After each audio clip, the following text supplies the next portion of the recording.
McMurdo বাধা না দিলে উন্মত্ত ক্রোধে বলডউইনকে গলা টিপে মেরেই ফেলত ম্যাকগিন্টি। আরে কাউন্সিলর করছেন কি? শান্ত হন প্লিজ। অনেকদিন ধরেই দেখছি বড্ড বেড়েছো তুমি টেডি বলডউইন।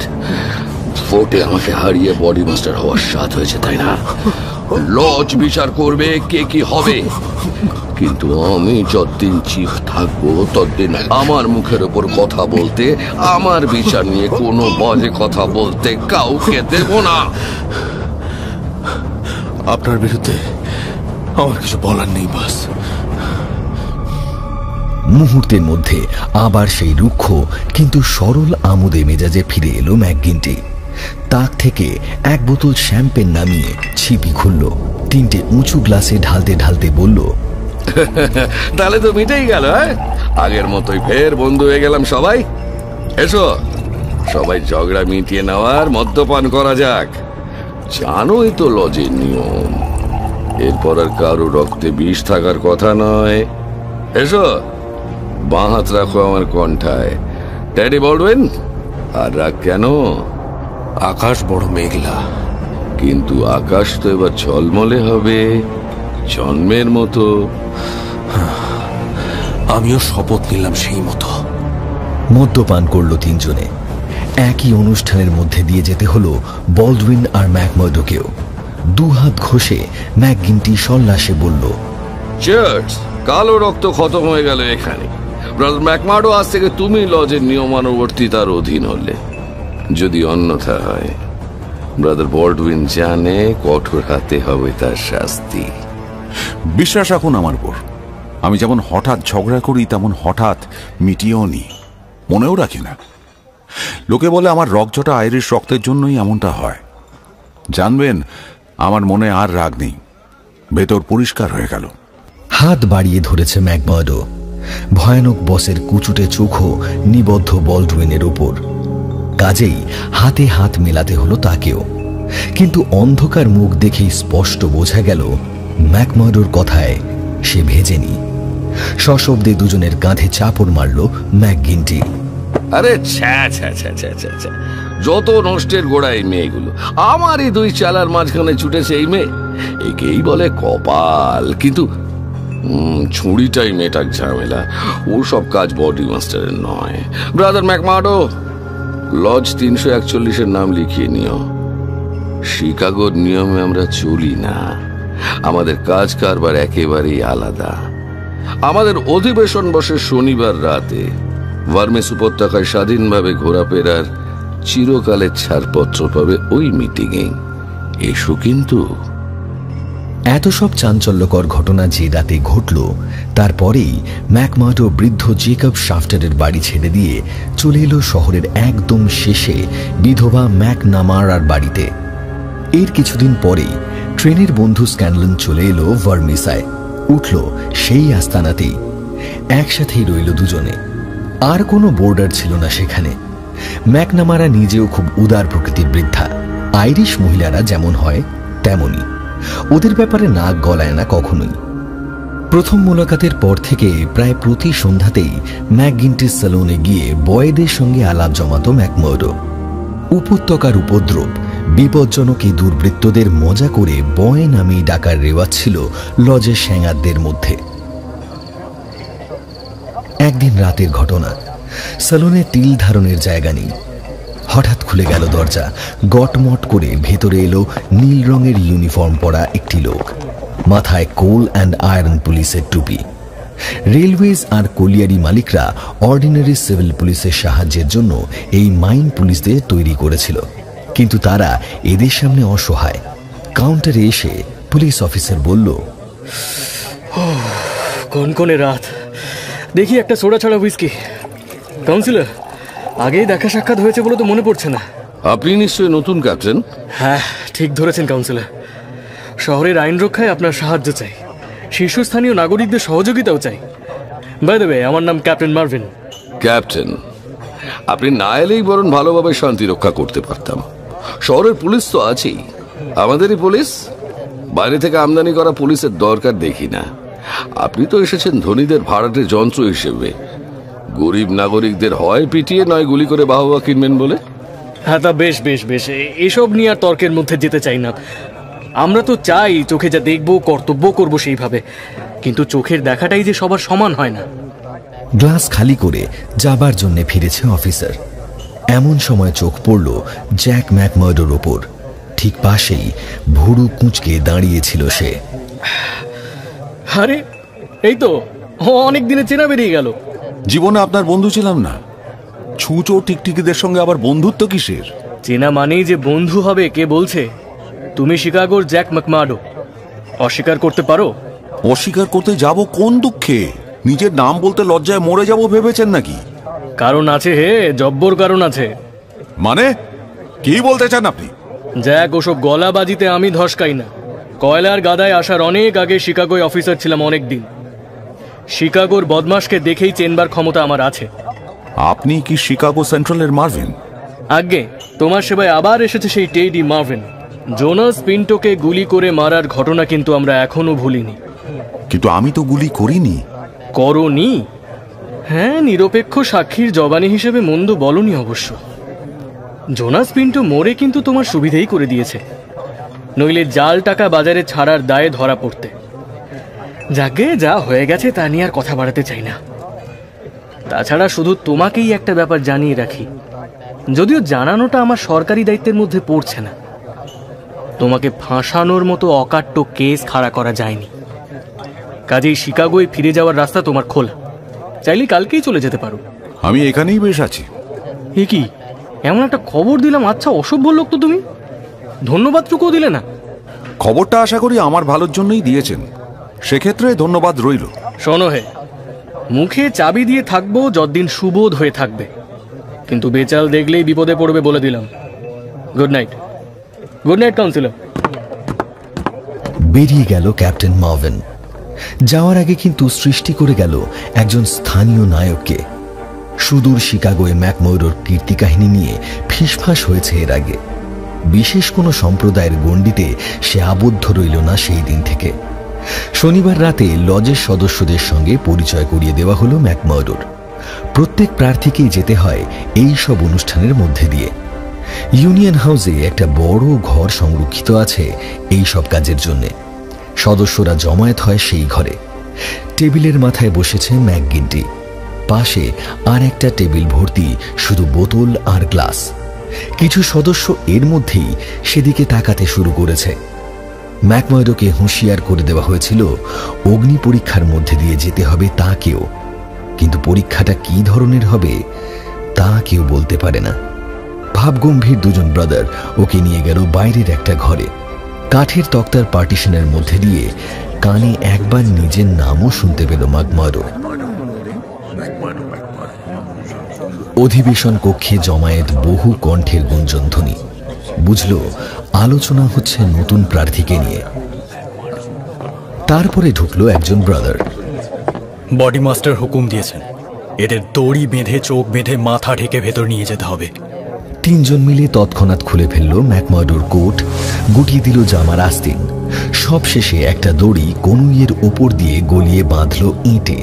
তারপর একটা পুরো কালো কাপড়ের টুপি পরিয়ে ঢেকে দিল মুখের ওপরের অংশ, ফলে কিছুই আর দেখতে পেল না দু চোখে। এরপর ওকে হাত ধরে নিয়ে যাওয়া হলো অধিবেশন কক্ষে। জন ম্যাকমার্ডো, তুমি এমিনেন্ট অর্ডার অফ ফ্রিম্যানের সদস্য? হ্যাঁ। শিকাগোর 29 নম্বর লজের মেম্বার? হ্যাঁ। অন্ধকার রাত অস্বস্তিকর, পথ যে চেনে না তার কাছে। আকাশ বড় মেঘলা। হ্যাঁ, ঝড় আসছে। ব্রাদাররা সন্তুষ্ট? ব্রাদার, তোমার চিহ্ন আর পাল্টা চিহ্ন দেখেই বুঝেছি আমাদেরই একজন তুমি। শোনো, এ জেলায় আর এ অঞ্চলের অন্যান্য জেলাতেও ভালো লোক বেছে নেওয়ার জন্য কিছু কর্তব্য আমাদের করতে হয়। কতগুলো পরীক্ষা, আমাদের নিজস্ব পরীক্ষা দিতে তৈরি তো তুমি? নিশ্চয়ই। তোমার কোল যে শক্ত তো? নিশ্চয়ই। সামনে এক পায়ে গিয়ে তার প্রমাণ দাও। কথাটা বলার সঙ্গে সঙ্গে ম্যাকমার্ডো অনুভব করলো দুটো সূচের মতো তীক্ষ্ণ বস্তু চেপে বসেছে দুটো চোখের ওপর। এক পায়ে গলেই চোখ দুটো হারানোর সম্ভাবনা। পরোয়া করল না ম্যাকমার্ডো, সাহসে বুক বেঁধে পা বাড়ালো সামনে। অমনি তীক্ষ্ণ ফলা দুটোর চাপ মিলিয়ে গেল চোখের ওপর থেকে। শোনা গেল প্রশংসার মৃদু গুঞ্জন।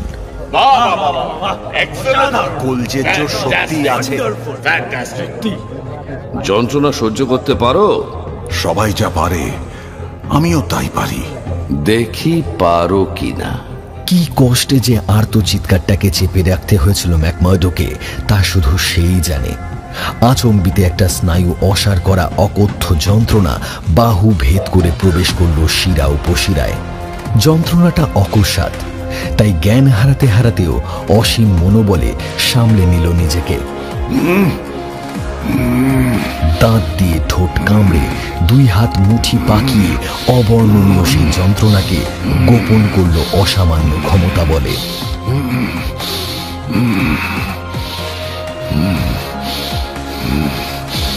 এর চাইতেও বেশি যন্ত্রণা আমি সহ্য করতে পারি। এ আর এমন কি?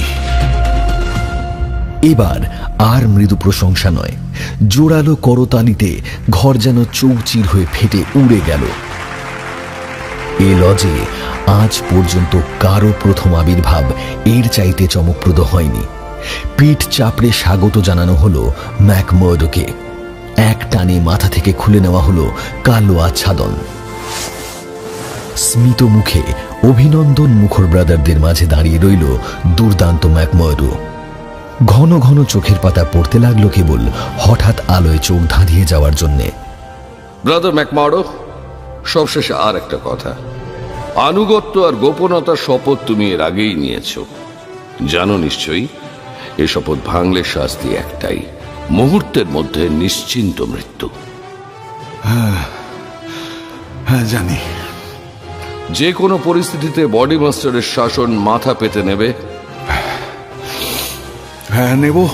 তাহলে ভার্মিসার 341 নম্বর লজে তোমাকে স্বাগতম জানাচ্ছি। এখন থেকে এ লজের সমস্ত সুবিধাতে তোমার অধিকার রইল। ব্রাদার স্ক্যানন, টেবিলে মদ রাখো, সুযোগ্য ব্রাদারের স্বাস্থ্যপান করা যাক। ম্যাকমার্ডোর কোট আনা হয়েছে, কিন্তু পরবার আগে হাতের অবস্থাটা একবার দেখে নিল। এখনো চিড় বিড়িয়ে জ্বলছে জায়গাটা। বাহুর মাংসের ওপর রক্ত রঙের সুগভীর একটা চিহ্ন, সুস্পষ্ট একটা বৃত্ত, তার মাঝে একটা ত্রিভুজ, জ্বলন্ত লোহা দিয়ে ছ্যাঁকার চিহ্ন। দুপাশের দু একজন ব্রাদার কোটের হাতা গুটিয়ে বাহুর উপর দাগানো একই চিহ্ন দেখালো ম্যাকমার্ডোকে, লজের প্রতীক চিহ্ন। প্রত্যেকেই সয়েছে এই যন্ত্রণা, কিন্তু তোমার মতো বুকের পাটা কারুর দেখিনি। এ আর এমন কি? মুখে বলল ম্যাকমার্ডো, কিন্তু ভীষণ যন্ত্রণায় জ্বলতে লাগলো হাত। এই অনুষ্ঠানের পরে এলো মদ। মদ নিঃশেষিত হওয়ার পর ফের আরম্ভ হলো লজের কার্যপরম্পরা।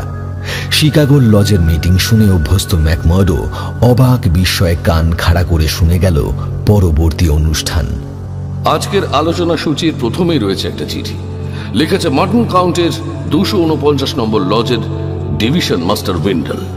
চিঠিটা এই: ডিয়ার স্যার, রে অ্যান্ড স্টারম্যাশ নামে একটা কয়লা খনি আছে এদিকে। মালিকের নাম অ্যান্ড্রু রে। এর লাশ ফেলতে হবে। গতবার পেট্রোলম্যানের সেই ব্যাপারটায় আমাদের দুজন ব্রাদার গিয়ে কাজ সেরে এসেছিল, মনে আছে নিশ্চয়ই। তার প্রতিদানে আপনার দুজন ব্রাদারের সহযোগিতা আমাদের চাই। দুজন কাজের লোক পাঠাবেন। লজের ট্রেজারার হিগিন্সের অ্যাড্রেস আপনি জানেন। হিগিন্স হবে এদের অধিনায়ক। সেই বলে দেবে কোথায় গিয়ে কিভাবে কাজ সারতে হবে। ইতি JW উইন্ডল, DMAOF। কাজের লোকের দরকার হলে উইন্ডল কখনো বিমুখ করেনি আমাদের, আমরাও করব না। একটু থামলো ম্যাকগিন্টি। কে ভলেন্টিয়ার হবে? বেশ কয়েকজন তরুণ হাত তুলল।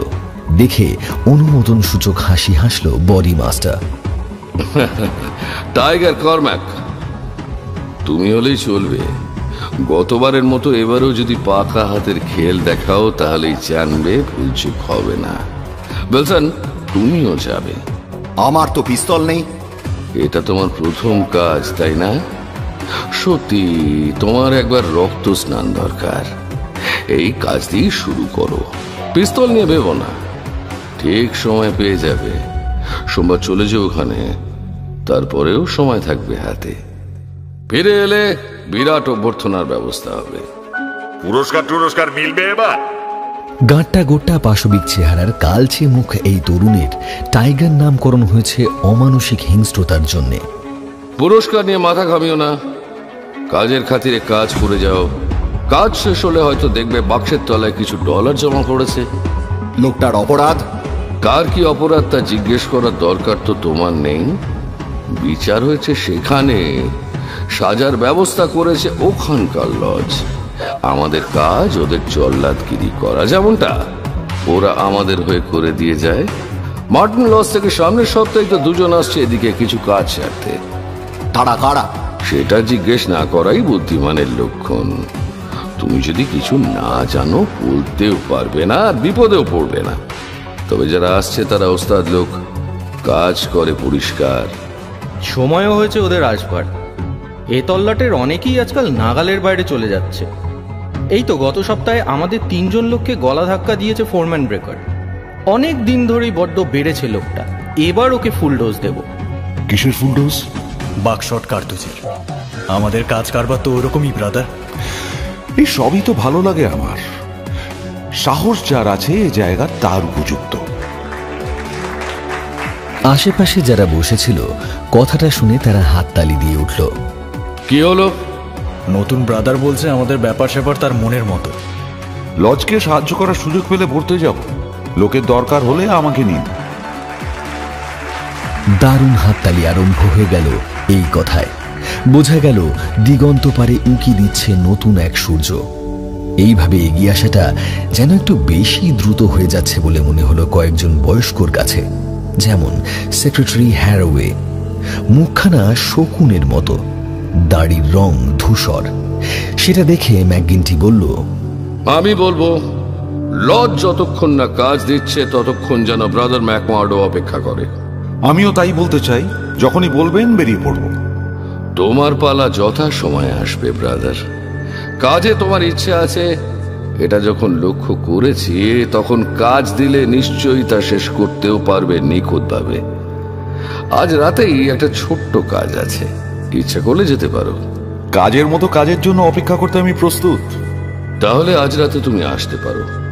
এলে বুঝবে আমাদের এই সম্প্রদায়ের লক্ষ্যটা কি। ব্যাপারটা পরে খুলে বলছি। ইতিমধ্যে মিটিংয়ে আরো 2-1টা বিষয় তুলতে চাই। প্রথমে বলবো ব্যাংকে কত টাকা আছে, কোষাধ্যক্ষ যেন সেটা বলেন। জিম কার্নওয়ের বিধবাকে পেনশন দিতে হবে। লজের কাজ করতে গিয়ে মরে শেষে, কাজেই আমাদের দেখা দরকার বিধবা যেন পথে না বসে। টাকা পয়সা এখন ভালোই আছে। ইদানিং ভালোই চাঁদা দিচ্ছে কোম্পানিগুলো।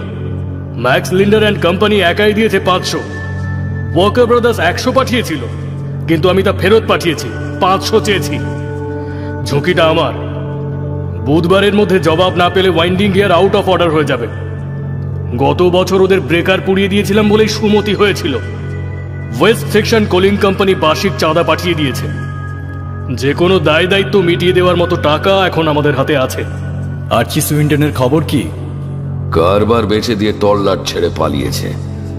যাওয়ার আগে আমাদের একটা চিঠি লিখে গেছে বুড়ো শয়তান। লিখেছে ব্ল্যাকমেলারদের রাজত্বে বিরাট খনির মালিক হওয়ার চাইতে নিউ ইয়র্কের রাস্তায় ঝাড়ুদার হওয়া অনেক ভালো। কপাল খারাপ আমাদের। চিঠিটা পেলাম ওর তল্লাট ছেড়ে পালাবার পর। উপত্যকায় আর কখনো মুখ দেখানোর সাহস হবে বলে তো মনে হয় না আমার। চেয়ারম্যান টেবিলের যে প্রান্তে বসে ঠিক তার উল্টো দিকের প্রান্তে উঠে দাঁড়ালো একজন প্রবীণ ব্যক্তি। পরিষ্কার কামানো গাল, মুখটি মায়া দয়ায় কোমল। কাউন্সিলর ম্যাকগিন্টি, দয়া করে বলবেন কি এই তল্লাট ছেড়ে এই যে লোকটা পালিয়ে গেল, এ সম্পত্তি কিনেছে কে? নিশ্চয়ই বলবো। কিনেছে state and মর্টন county rail road company. গত বছর এইভাবে জেলা ছেড়ে পালানোর আগে খনি বেচে দিয়ে গেছে টডম্যান অ্যান্ড লি। কে কিনেছে এদের সম্পত্তি? ওই একই কোম্পানি ব্রাদার মরিস। ইদানিং আরো কয়েকটা লোহার কারখানা বিক্রি হয়ে গেছে। আপনি কি বলতে পারেন ম্যানসনের, শুম্যানের, ভ্যান ডেহেরের আর অ্যাটউডের লোহার কারখানাগুলো কিনেছে কে? সবকটাই কিনেছে West Gilmerton General Mining Company. Brother Morris, খনি আর কারখানা যখন মাথায় করে এখান থেকে বাইরে নিয়ে যাওয়া সম্ভব নয়, তখন কে কিনলো সেটা জেনে আমাদের দরকারটা কি? শ্রদ্ধেয় হুজুর, দরকার অনেক। আপনাকে অসম্মান করতে চাই না, কিন্তু জানবেন এই ধরনের কেনা বেচার ব্যাপারটা আমাদের কাছে অত্যন্ত গুরুত্বপূর্ণ। দীর্ঘ 10 বছর ধরে চলছে এই রকম কেনা বেচা। আস্তে আস্তে সব কটা ছোট ব্যবসাদারকে কারবার গুটিয়ে নিতে বাধ্য করেছি আমরা। পরিণামটা কি জানেন? এদের জায়গায় দেখছি আসছে রেল রোড বা জেনারেল আয়রনের মতন বিরাট বিরাট কোম্পানি, যাদের ডিরেক্টররা বহাল তবিয়াতে বসে আছে নিউ ইয়র্ক কিংবা ফিলাডেলফিয়ায়। তোয়াক্কাও করে না আমাদের ভয় তাদের হৃদয় কম্পিত নয়। এদের স্থানীয় কর্তাদের আমরা শায়েস্তা করতে পারি, কিন্তু তাদের জায়গায় আসবে নতুন লোক। আমাদের অবস্থা কিন্তু একটু একটু করে সঙ্গীন হয়ে উঠছে। ছোট ব্যবসাদাররা আমাদের গায়ে আঁচড়ও কাটতে পারবে না। সে টাকা বা শক্তি কোনোটাই তাদের নেই। খুব বেশি নিংড়ে না নেওয়া পর্যন্ত ওরা এখানেই থেকে যাবে, আমাদের দাপটে মাথা হেঁট করে থাকবে। কিন্তু এই বিরাট কোম্পানিগুলো যদি দেখে লাভের টাকায় আমরা বকরা বসাতে যাচ্ছি, খোলাম কুচির মতন টাকা উড়িয়ে সর্বশক্তি দিয়ে আমাদের একে একে পাকড়াও করবে আর কোর্টে টেনে নিয়ে যাবে। কথাগুলো বুক কাঁপানো। মুখ শুকিয়ে গেল ঘরশুদ্ধ লোকের। ভয়ার্ত দৃষ্টি বিনিময় ঘটল সদস্যদের মধ্যে এবং শোনা গেল গুঞ্জন। পাপ করলে যে ফল পেতে হয়, এই সহজ ব্যাপারটি মন থেকে উবে গিয়েছিল এদের। একটার পর একটা খুন খারাপি করেছে, কেউ বাধা না দেওয়ায় সর্বশক্তিমান ঈশ্বর বলে ভেবে নিয়েছিল নিজেদের। তা সত্ত্বেও ব্রাদার মরিসের কথাগুলো বরফের ছুরির মতো গেঁথে গেল দুরন্ত দুঃসাহসীর অন্তরে।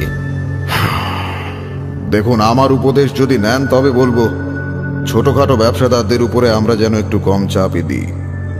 যেদিন এদের প্রত্যেকেই পালাবে, সেদিন তো এ সমিতির শক্তিও ভেঙে পড়বে। অপ্রিয় সত্য কারো ভালো লাগে না। বক্তা বসতে না বসতেই ক্রুদ্ধ চিৎকার শোনা গেল চারদিকে। কি এসব কি বলছেন ব্রাদার মরিস? আমরা এদের চাপ দেব না? পাগল নাকি? ভুরু কুঁচকে কুটিল চোখে উঠে দাঁড়ায় ম্যাকগিন্টি। ব্রাদার মরিস, মিনমিন করা তোমার স্বভাব, ছায়া দেখে চমকে ওঠা তোমার চরিত্র। লজের সব সদস্য এক থাকলে যুক্তরাষ্ট্রে হেন ক্ষমতা নেই যে আমাদের ছুঁতে পারে। আদালতে বারবার কি তা যাচাই হয়ে যায়নি? ছোট কোম্পানিরা যেমন দেখছে লড়ে যাওয়ার চাইতে টাকা দিয়ে রফা করে নেওয়া মঙ্গল, বড় কোম্পানিরা ঠিক তাই করবে বলে আমি মনে করি। মিটিং প্রায় শেষ, একটা কাজ শুধু বাকি। যাওয়ার আগে তা বলবো, এখন হোক ভাইয়ে ভাইয়ে বন্ধন নিবিড় করার উদ্দেশ্যে খানা পিনা। শুনছেন গপ্প মিরে ঠেকের আজকের গপ্প, স্যার আর্থার কোনান ডয়েলের লেখা the valley of fear, second and final part. এখনো যদি ঠেকে সাবস্ক্রাইব না করে থাকেন তাহলে কিন্তু ঠকবেন। Subscribe to my official channel and do not forget to click on the bell icon for notifications. তাহলে বাকিটা শোনা যাক।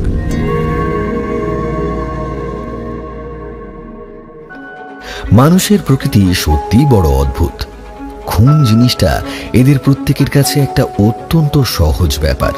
পরিবারের জনককে এরা খুন করেছে, অসহায় বউ ছেলে মেয়ে কেঁদে ভাসিয়েছে, কিন্তু এদের প্রাণ কাঁদেনি। যাকে মেরেছে তার উপর তিলমাত্র আক্রোশ নেই, তবুও তাকে ধরাধাম থেকে সরিয়ে দিতে এদের চোখের পাতাও কাঁপেনি। এরাই কিন্তু সুরেলা বিষণ্ণ মধুর গান বাজনায় চোখের জল ধরে রাখতে পারে না। বোতল বোতল উইস্কি ঘুরে এলো হাতে হাতে, রক্ত গরম হয়ে উঠল প্রতিটি সদস্যের। এমন সময় ফের উঠে দাঁড়িয়ে বক্তৃতা শুরু করলো বডি মাস্টার। শোনো বয়রা, এই শহরে একটা লোক বড্ড বার বেড়েছে, তাকে একটু জবাব দেওয়া দরকার। ভার দিলাম তোমাদের ওপর। হেরাল্ড পত্রিকার জেমস ট্যাঞ্জারের কথা বলছি। দেখেছো নিশ্চয়ই, ইদানিং আবার আমাদের পিন্ডি চটকাতে শুরু করেছে। হেডিংটা শোনো, আইন শৃঙ্খলা নেই, কয়লা এবং লৌহ জেলায় বিভীষিকার রাজত্ব। আমাদের মধ্যেই যে একটা অপরাধীদের সংগঠন রয়েছে, এক যুগ আগে কয়েকটা গুপ্ত হত্যাতেই তা প্রমাণিত হয়েছে। তারপর এই 12টি বছরে ক্রিয়াকলাপ তো কমেইনি, বরং এত বেড়েছে যে সভ্য সমাজের একটা কলঙ্ক হয়ে দাঁড়িয়েছি আমরা। অপযশের আর সীমা নেই। এই জন্য কি ইউরোপের স্বৈরতন্ত্রের জ্বালায় পলাতকদের বুকে ঠাঁই দেয় এই বিরাট দেশ? আশ্রয় দেওয়ার অপরাধে কি আশ্রয়দাতাদের ওপর আশ্রিতরা অত্যাচারের লাঠি ঘুরিয়ে যাবে? প্রাচ্যের রাজতন্ত্রে যেসব অরাজকতা আর নিপীড়নের কাহিনী পড়লে শিউরে উঠি, সেই সব ঘটনায় কি অনুষ্ঠিত হয়ে চলবে এই মহাদেশে? আতঙ্ক আর নৈরাজ্য বিরাজ করবে স্বাধীনতার মহান প্রতীক এই পতাকার ছায়াতলে? এরা কারা আমরা জানি। সংগঠনটা বিধিবদ্ধ গুপ্ত সমিতির নয়, কিন্তু আর কতদিন সইতে হবে? আমরা কি আর স্বাধীনভাবে যত সব রাবেশ অনেকটা পড়ে ফেলেছি আর নয়? শুনলে তো কি লিখেছে আমাদের সম্বন্ধে। এখন তোমরাই বলো কি করা উচিত এই লোককে নিয়ে। আমি প্রতিবাদ জানাচ্ছি। ভাইগণ, আমি আবারও বলছি, এই উপত্যকায় আমরা এত চাপ সৃষ্টি করছি যে শেষ পর্যন্ত সবাই এক কাট্টা হয়ে আমাদেরকে পিষে মেরে ফেলবে। জেমস স্ট্যানজা একজন বৃদ্ধ মানুষ, শহরের আর জেলায় সবার শ্রদ্ধার পাত্র উনি। এই উপত্যকায় যে কোনো জনহিতকর ব্যাপারে তাঁর পত্রিকার যথেষ্ট অবদান আছে। এ লোককে খুন করলেই হইচই পড়ে যাবে সারা দেশে, শেষ পর্যন্ত ধ্বংস হতে হবে আমাদেরকে। ধ্বংস করা হবে কি করে মিস্টার ল্যাজগুটন? কে করবে? পুলিশ। ওদের অর্ধেক আমাদের টাকা খায়, বাকি অর্ধেক ভয়ে মরে। নাকি আইন আদালত আর জুরিরা করবে? সে পরীক্ষা কি হয়ে যায়নি? এক্সকিউজ মি, বিচারপতি লিঞ্চ কেসটা হাতে নিতে পারেন। একটা আঙুল তুললেই যেন 200 লোক এখনই এ শহরের এক মাথা থেকে আর এক মাথা পর্যন্ত সাফ করে ছাড়বে। ব্রাদার মরিস, বেশ কিছুদিন ধরেই তোমার উপর আমার নজর আছে, এটা জেনে দেখো। তোমার নিজের কলজেতে জোর নেই, আর যার আছে তার জোরটুকু কেড়ে নেওয়ার চেষ্টা করো যখন তখন। আলোচনা সূচিতে যেদিন তোমার নাম উঠবে, সেদিন তোমার কপালে অশেষ দুর্গতি আছে, জানবে। নামটা তুলব কিন্তু আমি। মরার মতো ফ্যাকাশে হয়ে গেল মরিস। ধপ করে বসে পড়ল চেয়ারে। নিশ্চয়ই হাঁটু পর্যন্ত কমজোরি হয়ে গিয়েছিল বলে। কাঁপা হাতে সুরাপাত্র তুলে নিয়ে এক চুমুকে নিঃশেষ না করা পর্যন্ত কথা ফুটল না। মুখে বলল, শ্রদ্ধেয় হুজুর, আমার মুখে যেটুকু বলা দরকার তার থেকে বেশি যদি কিছু বলে থাকি তো ক্ষমা চাইছি আপনার কাছে। ক্ষমা চাইছি এই লজের প্রত্যেক সদস্যের কাছে। আমার আনুগত্য কতখানি তা আপনি জানেন। পাছে লজের ক্ষতি হয়ে যায় এই ভয় আর উৎকণ্ঠায় অনেক সময় অনেক কথা বলে ফেলি। কিন্তু বিশ্বাস করুন, আমার নিজের বিচার বুদ্ধির চেয়ে অনেক বেশি ভরসা রাখি আপনার বিচার বুদ্ধির উপর। হুজুর, হুজুর, আমি কথা দিচ্ছি, আমি আর আপনার বিরাগভাজন হব না হুজুর। হ্যাঁ, ঠিক আছে, ঠিক আছে। তোমাকে শিক্ষা দেওয়ার দরকার যেদিন হবে সেদিন জানবে। সবচেয়ে দুঃখ পাবো আমি নিজে, কিন্তু আমি যতদিন চেয়ারে আছি, কথায় কাজে আমরা সবাই এক থাকবো এই লজে। এবার বলি আমার কথা। স্ট্যান্সারকে ফুল ডোজ দিলে এমন গোলমাল আরম্ভ হয়ে যাবে যা আমরা চাই না। সাংবাদিকরা সব এক কাট্টা, সব কটা পত্রিকা, পুলিশ আর মিলিটারি চেঁচিয়ে গলা ফাটিয়ে ফেলবে। কিন্তু লোকটাকে বেশ একটু কোরকে দিতে পারো, তাতেই সাবধান হয়ে যাবে। ব্রাদার বল্ডউইন, তুমি ভার নেবে? নিশ্চয়ই। কজনকে সঙ্গে নেবে? জনা 6। দরজাগলাতে আরো 2 জন। গোয়ার, তুমি আসবে। ম্যানসেল, তুমিও চলো। আর স্ক্যানলেন, তুমি থাকবে। উইলিবি ব্রাদার্সও আসবে। নতুন ব্রাদারকে কথা দিয়েছি কিন্তু যাওয়ার জন্য। ম্যাকমার্ডোর দিকে চোখ ফেরালো টেডি বল্ডউইন। চাহনি দেখে বোঝা গেল সে কিচ্ছু ভোলেনি, ক্ষমাও করেনি। বেশ তো, আসতে চায় আসুক, ব্যাস, আর দরকার নেই। যত তাড়াতাড়ি কাজে নামা যায় ততই মঙ্গল। মাতালদের গান, চিৎকার, হুল্লোড়ের মধ্যে ভঙ্গ হলো সভা। মদ্যশালায় তখনও হই হুল্লোড় চলছে। কিছু ব্রাদার থেকে গেল সেখানে। কাজের ভার যাদের উপর পড়েছে তারা বেরিয়ে